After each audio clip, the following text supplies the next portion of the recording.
If you take the notion that an artist is someone who hopefully has something to say and is reasonably adept at saying it. The thing is, what does one talk about? It seems to me quite an important issue. At my age, dare I say, I don't feel I can really waste time talking about things that are unimportant in the end, in the long run. It's more about finding that kind of resonance that makes life really worthwhile.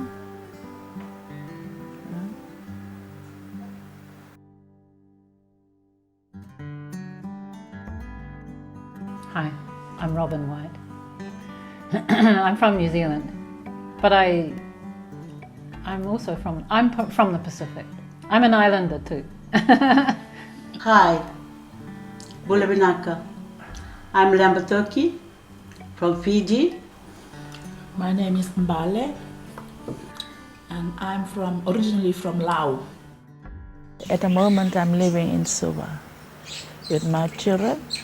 I got 7 children and 4 grandchildren. And at the moment, I'm in Lautoka with 2 girls. We've been doing some project for the art. We have 2 sisters and 1 brother in my family, and I'm the second one of the children. Yes, I'm married. I got 4 children, 1 daughter and 3 boys. 3 of them are married, and 1 still, the youngest, still around muck around. I'm living at the moment in Masterton, in the Wairarapa in New Zealand. And I moved there after living for 17 years in Kiribati on Tarawa. And in my comings and goings, I used to pass through Fiji. Being a Baha'i, I would contact the Baha'i community, and I became friends with Leba. And that's how the interest began in our collaborative art project. This work that we're doing at the moment, it started off with an invitation to put a proposal forward to the Queensland Art Gallery for possible inclusion in the Asia-Pacific Triennial. I really relish opportunities to learn and work with others. And so I'd been really looking forward to this. Basically, that's what drew me, is this opportunity to learn.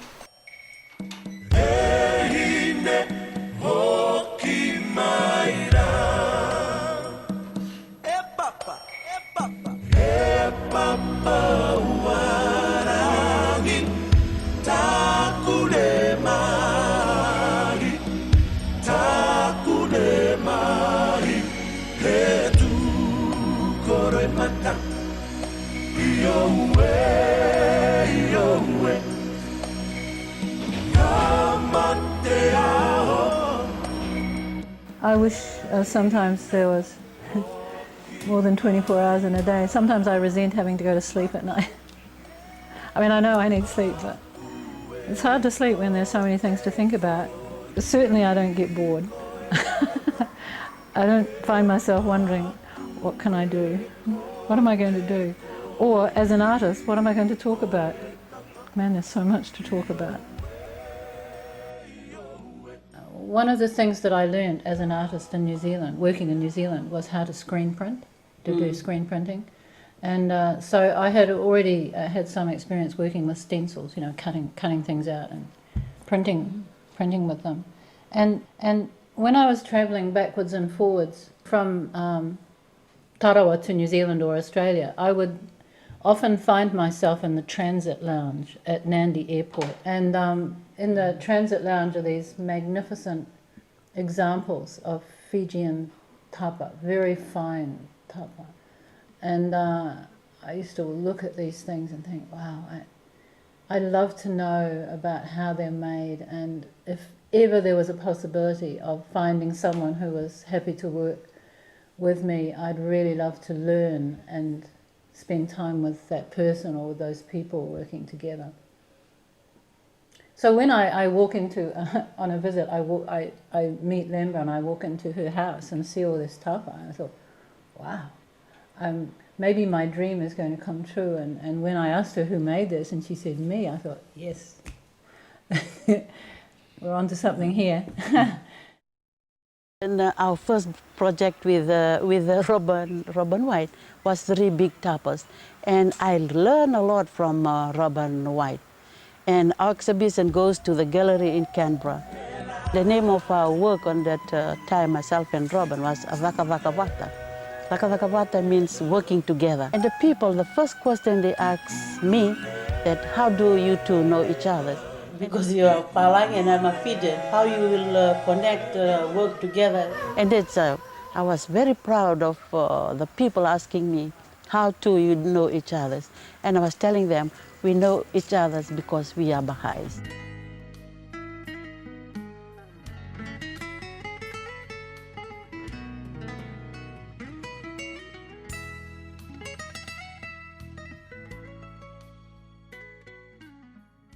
As Leba described, we worked together in New Zealand, but I used to come through here, I continued coming through here regularly, and soon after completing our work in New Zealand, I was at a gathering, a Baha'i gathering in Suva, and that's where I met Bale, and we were talking about the work that we had just completed and how I really was keen to do some more work.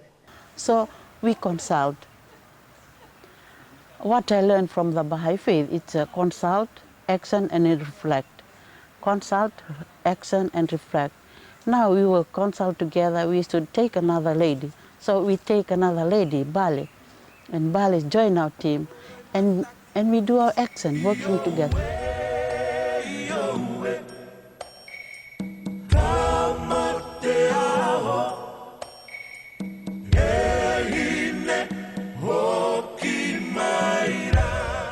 It started off with an invitation to put a proposal forward to the Queensland Art Gallery for possible inclusion in the Asia-Pacific Triennial. I was travelling through Fiji again on my way backwards and forwards from Kiribati to New Zealand. I had a conversation with Leba about this, and we sort of developed some ideas around the idea of Lautoka city being Sugar City. One of the alternative names for Lautoka is Sugar City because there are 4 sugar mills in Fiji, and the largest one is in Lautoka.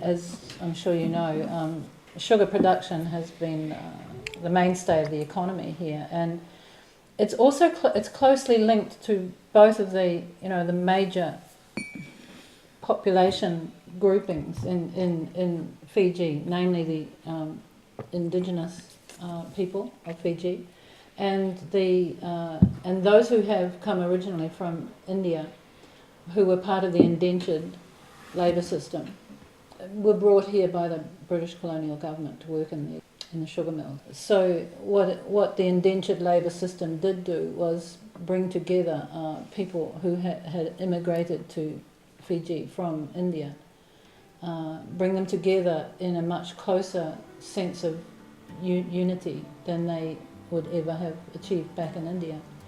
This is one of the fruits of their suffering, was to recognise their shared identity as immigrants from India. Fiji is unique.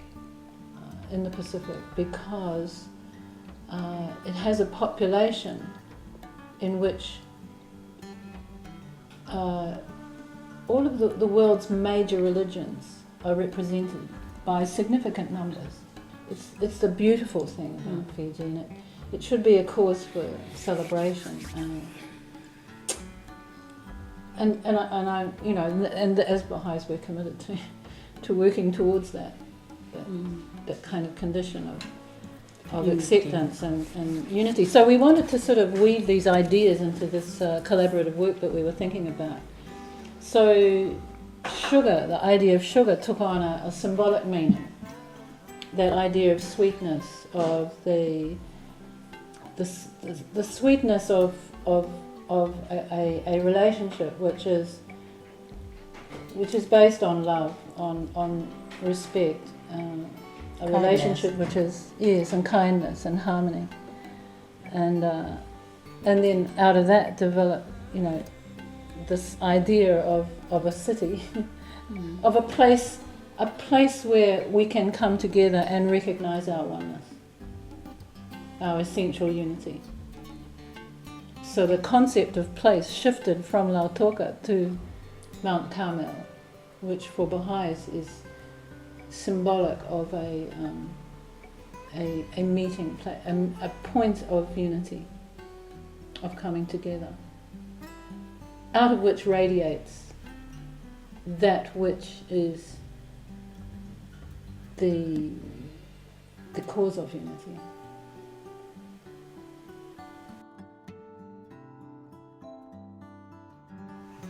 Our team, us three girls, we started working early in December.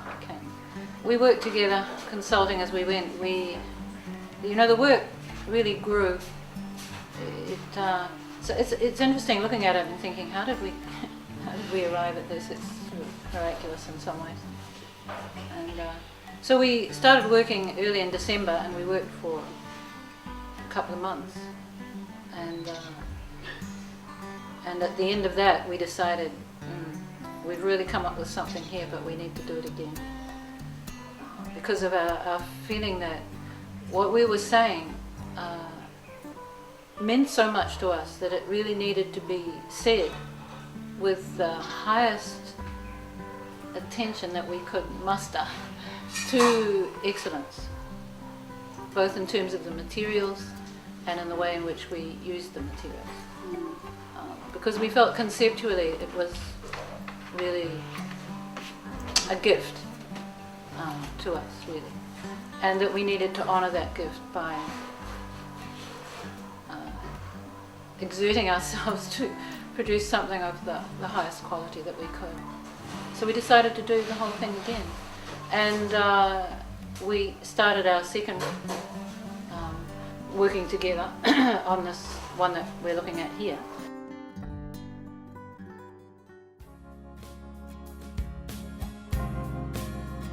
Our name of our working together now, it's a new garden, or Tetewo in Fijian, Tetewo, a new garden. The meaning of the piece of Tapa that we've been making, it's about we coming together, the oneness of mankind. In our old religion, we're still fighting, we're still hating each other, and we still... and nowadays, one new manifestation named Baha'u'llah means the glory of God. It comes to bring mankind to the world. It's come to unite mankind together. Even your Fijian or your Palangi or your Eden, we come together in this teaching of Baha'u'llah. It brings us together in this time. It's a new garden. That's why I said it's a new garden, new day.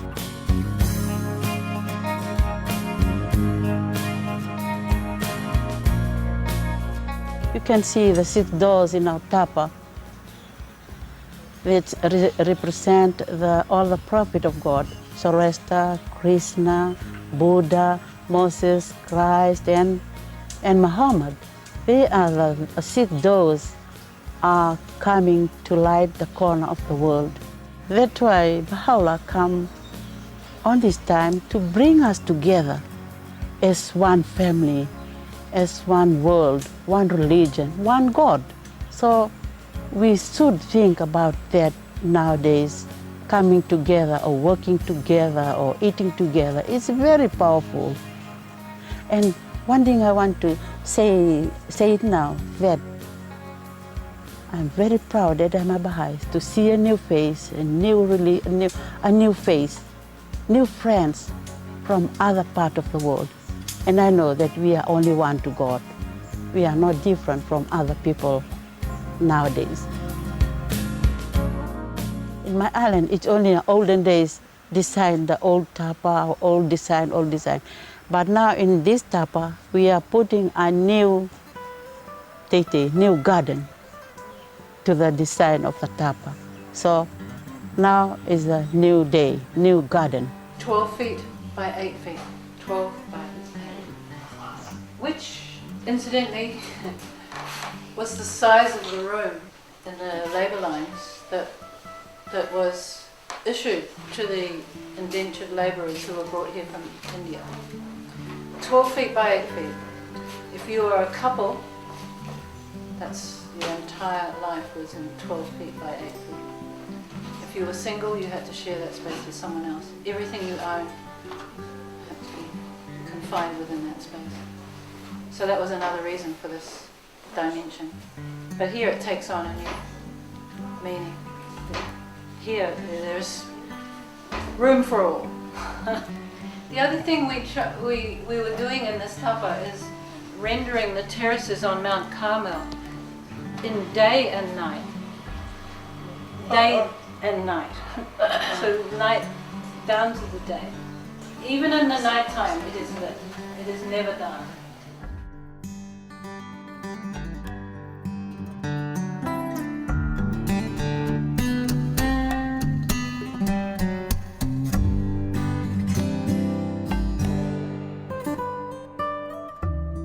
We wanted to create a sense of light flowing down from that central point, from where the shrine of the Buddha is situated. We wanted that middle part to really glow. So to do that, you have to have contrast, hence the areas of blackness on the sides and also above. These are actually the little, what do you call them, grids that you see on each terrace, where the channel of water runs underneath them. So there are a lot of the features here actually relate directly to the terraces. And these are the date palms that grow on every terrace. You see the orange trees? There are 2 orange trees that grow on the 9th terrace. And these orange trees were planted from seeds taken from the orange trees that were growing at the house of the Bale in Shiraz. That house, of course, has since been destroyed. But here they are flourishing and producing fruit in the vicinity of the shrine of the Bale. When you go there, you see the flocks of birds flying above. It's so beautiful. And Baha'u'llah talks about the birds of the hearts of men being attracted to God. So this is the meaning of the birds. In developing this artwork, I shared with Bale and Leba some of the things that I had discovered in my research into the symbolism of the terraces, and also how that symbolism relates to both Eastern and Western concepts of paradise. And the fact that, in fact, it's interesting, I discovered that the word paradise that we're used to in English actually derives from the Persian word, meaning the garden. And also, so that's why in this work you get symbolism which relates to, for example, Christian symbolism that we associate with paradise, or with spiritual concepts such as the octagonal shape, the 8-sided shape down at the bottom of the terraces, where there's actually a pool at the bottom of the terraces, and it has 8 points to that star. The symbolism of the octagon being that attempt to find the connection between the spiritual world and the material world, the squaring of the circle, basically. That's the symbolism that it has in Christianity. Baha'u'llah, he describes the city of God, the celestial Kaaba, and he mentions the city of tulips and hyacinths. So we put them in. And the jackals, the wild jackals that live on the upper terraces. There are also snakes. You know, every paradise has its snake. Images that can be included that symbolize spiritual concepts that are at the core of Hinduism and so on. So hence the lotus, which is a symbol that also, you know, as Baha'is we recognize, as Leba explained, that symbol of transformation from the material world to the divine world, spiritual world. We've combined, as you can see, traditional Fijian patterns from Mode, along with other things that I drew up and cut the stencils for. For example, the pineapple was a pineapple that was sitting on the table at Leba's house, so I drew it. I ended up in the Tapa. These lights along here, there are 12 of them, and they came to represent for us the 12 days associated with the festival of Rizwan, beginning April the 21st and continuing till May the 2nd. It's a very special time for Baha'is, and that's the time when, among other things, we elect our spiritual assemblies, of which there are 9 members, so there are 9 shells here, 12 lights and 9 shells. And the sugar cane, we took the sugar cane factories from Fiji to the foot of Mount Carmel and the terraces. But you know, Baha'u'llah talks about work being worship, and this concept that, you know, the purpose of our lives is to engage in meaningful work, and that any work done in a service for humanity is counted as an act of worship. So as Baha'is we see this natural, a seamless parallel between the two worlds. They're not separate, they are intermingled, the spiritual world and the material world. They complement each other. They are meant to work in harmony.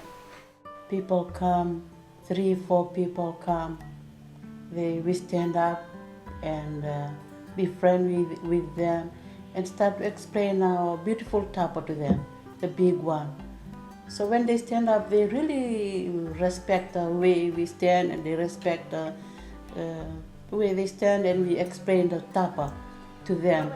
And they said, this is right and big learning to us, this is very good. And we know that the Tapa can do the teaching or meaning of the... So in other words, the idea that Tapa can tell a story. Yeah. I remember you saying, this is new. People saying, oh, this is new. The lady said, this is very new to us, the Tapa. Working together is very powerful. It's a big learning to be with a group, working together, giving our ideas together, sleeping together in one room and share what we... And before we go, early in the morning, the first thing we say our prayer. When we start, we don't know each other, like we don't patient each other. And through our prayer every morning, it really make us strong. And sometimes it's really hard. And through every time we read the quotation, we say our prayer every morning, we do a consultation. Every day come, we learn. When we finish, tears come to ourselves.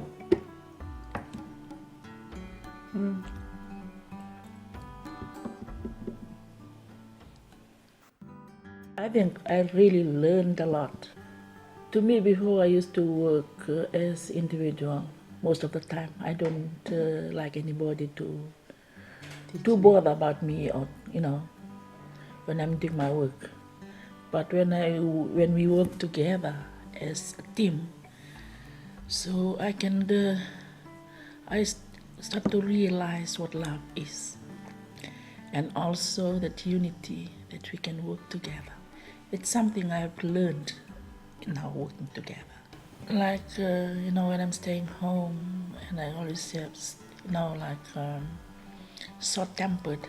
But when we're working together, I really learn a lot about it. For me to be patient to others. I think I'm very thankful all of learn this that. because we're working together. Now we love as one family, what we are doing at the moment. It's very good. Us three girls. Us three girls. Working together is very powerful, like in the different races. We giving our thoughts, idea together. We spend 1 month, 3 weeks in my house. And our family was away and we really work hard, we have to use our patience on that time. Yes, we are working as a unity. Sometimes we said, unity is very easy, but we have to work it out. When we work it hard, we said that's very, very, very good when we are staying in a unity, love, and friendliness.